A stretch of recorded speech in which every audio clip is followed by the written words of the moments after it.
बिस्मिल्लाहिर्रहमानिर्रहीम। Welcome to balance white advance financial accounting. आज हम फर्स्ट क्वेश्चन करेंगे जी 14A1। इंस्ट्रक्शन पढ़ते हैं। Prepare journal entries to record the above transaction. Assume the balance sheet of reclamation system at December 31st 1993 reported retained earning 1516000। ये इसका opening balance होगा। Compute the amount of retained earning to be reported in corporation balance sheet at December 31st। यानी retained earning का opening balance दिया हुआ है, उसके अंदर चेंजेस करके क्लोजिंग बैलेंस हमने फाइंड आउट करके कंपनी की बैलेंस शीट में जाके लिखना है। और पहले आपने अबव ट्रांजैक्शन की सारी जर्नल एंट्रीज पास करनी है। Shown below are the 5 selected transactions of reclamation system incorporation for the year ending 31st December 1994. January 15 paid a cash dividend total 45,000. The dividend was declared on December 15, 1993, payable on January 15, 1994. तो जब dividend की video में मैं आपके साथ discuss कर रहा था तो मैंने आपको ये बात कही थी कि डिविडेंड को पहले हम डिक्लेयर करेंगे और डिक्लेयर करते वक्त उसकी जर्नल एंट्री पास करेंगे और उसके बाद जब हम उसको पे करेंगे तो पेमेंट की भी होगी। लेकिन यहाँ पे साथ ही उन्होंने पेमेंट का कह दिया हुआ है, तो हम जो है वो इसकी पेमेंट की एंट्री पास कर देंगे। यानी जनवरी 15 पे पेड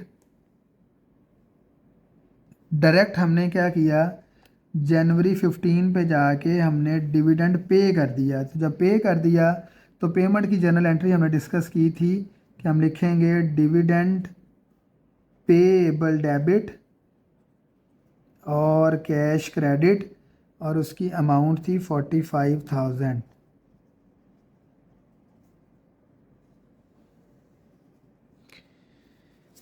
जनवरी 19 पे आते हैं। Issued and additional 20,000 shares of 5 par value. Par value 5 है, शेयर इशू किए हैं 20,000। Capital stock to Baldwin development corporation in exchange, हम उससे कुछ चीज़ खरीद रहे हैं, of and adjoining parcel of land needed for expansion. हमें अपने ऑफिस को या कंपनी को या फैक्ट्री बिल्डिंग को एक्सपेंड करने के लिए लैंड चाहिए थी। हमने उनसे लैंड ख़रीदी और उसके अगेंस्ट उसको 20,000 शेयर्स हमने पे किए। The stock of reclamation system is not widely traded although Baldwin paid 385,000 for the land 5 years ago. Two independent appraisal have estimated the value of the real estate of 310 on this date. अब इस पूरे question के अंदर जो बात की गई है वो बेसिकली बात ये की गई है कि कंपनी की को मार्केट वैल्यू बहुत अच्छी नहीं थी, इसलिए उसके स्टॉक जो है या शेयर जो हैं वो ज़्यादा अच्छी तरह से सेल आउट नहीं हो रहे थे। तो 2 इंडिपेंडेंट अप्रेजल जिन्होंने वैल्यू लगाई, जिन्होंने आके वैल्यू कैलकुलेट की, जो इंडिपेंडेंट वैल्यूअर थे, उन्होंने आके कैलकुलेट करके बताया कि जो कंपनी ने लैंड परचेज़ की है उसकी ओरिजिनल वैल्यू 310,000 है। 3,10,000 दो इंडिपेंडेंट पर्सन ने आके वैल्यू लगाई, लेकिन कंपनी से उन्होंने चार्ज किया है 385,000। वो जो 385,000 चार्ज किया वो इस वजह से चार्ज किया क्योंकि कंपनी की मार्केट वैल्यू नहीं अच्छी थी, कंपनी के शेयर्स की वैल्यू ट्रेडिंग पे या ट्रेड पे या स्टॉक एक्सचेंज पे अच्छी नहीं थी। तो अब जितनी इंडिपेंडेंट वैल्यूअर्स ने वैल्यू लगाई है हम अपने बुक्स ऑफ अकाउंट में वही रिकॉर्ड करेंगे।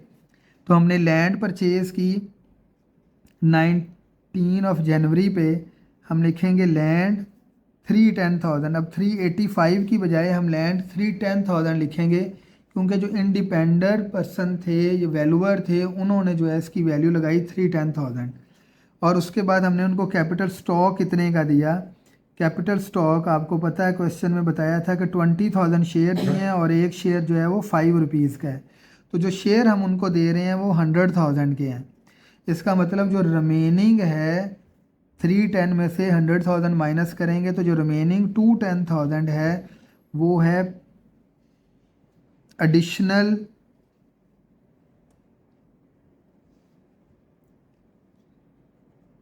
Paid in capital.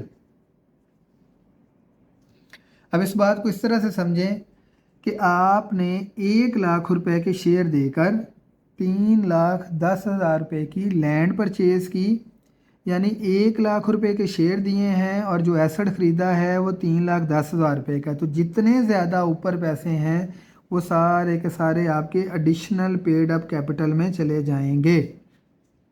यहाँ पे 385 हमने इसलिए नहीं लिखा है क्योंकि उसकी जो मार्केट वैल्यू थी वो 385 थी, लेकिन जो इंडिपेंडेंट वैल्यूअर्स थे जिन्होंने बाहर से आके इंडिपेंडेंट ओपिनियन दिया तो उन्होंने कहा जिसकी वैल्यू है लैंड की 310,000, इसलिए हमने अपने बुक्स ऑफ अकाउंट में भी 310,000 ही लिखा।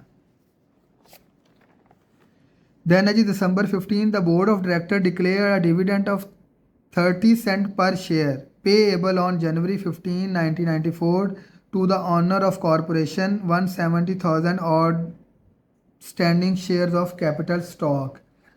1,70,000 के शेयर्स हैं और 30% शेयर बोर्ड ऑफ डायरेक्टर ने अनाउंस किया है, डिक्लेयर किया है। तो जब डिक्लेयर किया है तो डिक्लेयर करने की जर्नल एंट्री होती है retained earning debit,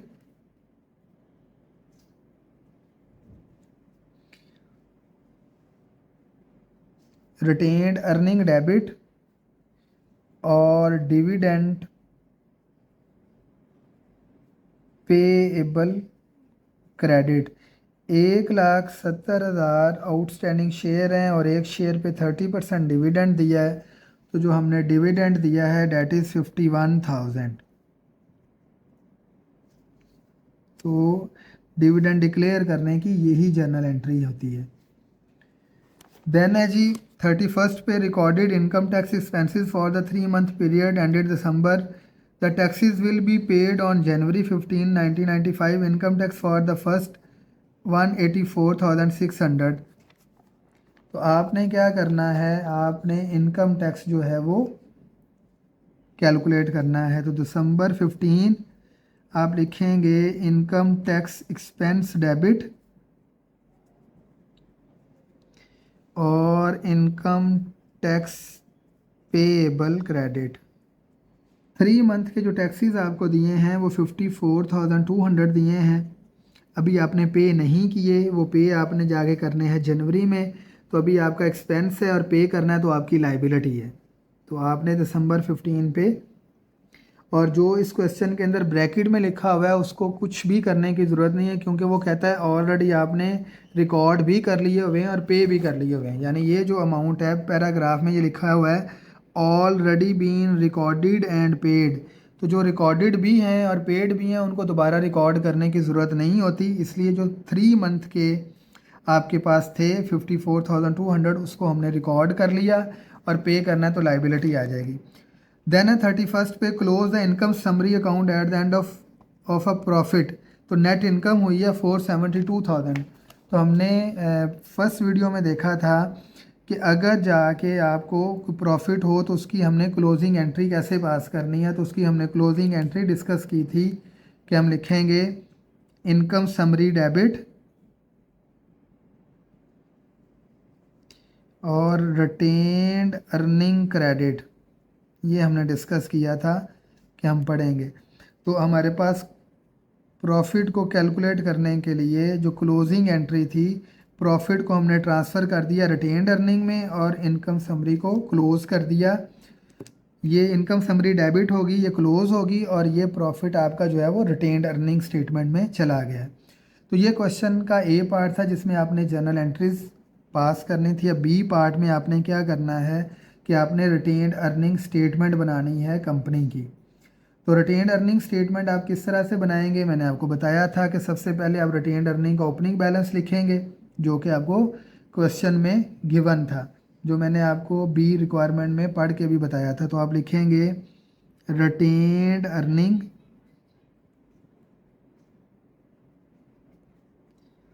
opening balance. जो आप ये देखें आपको बी पार्ट में वो कैलकुलेट दिया हुआ है 1516000। ये आपका ओपनिंग बैलेंस था, जो पिछले साल का क्लोजिंग हो वो इस साल का ओपनिंग बैलेंस होता है। ऐड करेंगे आप इसके अंदर करंट ईयर की नेट इनकम, तो नेट इनकम आपने इसके अंदर ऐड कर दी 472,000। जब आपने इसके अंदर नेट इनकम ऐड कर दी तो आपके पास अमाउंट आ जाएगी 1,988,000। अब आप इसमें से लेस करेंगे जितना डिविडेंड आपने पे किया है, डिविडेंड। तो इस पूरे सिनेरियो में अगर देखा जाए तो जो आपने डिविडेंड आपने पे करना है वो है आपके पास 51,000, तो वो आप यहाँ से माइनस कर देंगे। ये रिटेन्ड अर्निंग डेबिट हो रही है और डिविडेंड पेएबल क्रेडिट हो रहा है, तो ये आपने पे कर दिया हुआ, इसकी रिक्वायरमेंट नहीं आएगी क्योंकि यहाँ पे रिटेन्ड अर्निंग है नहीं। तो यहाँ पे रिटेन्ड अर्निंग है तो डिविडेंड पेएबल आपका 51,000 का था, वो आप माइनस कर देंगे तो 1,937,000 ये आपका रिटेन्ड अर्निंग का क्लोजिंग बैलेंस आ गया। Retained earning eight December 31st 1994।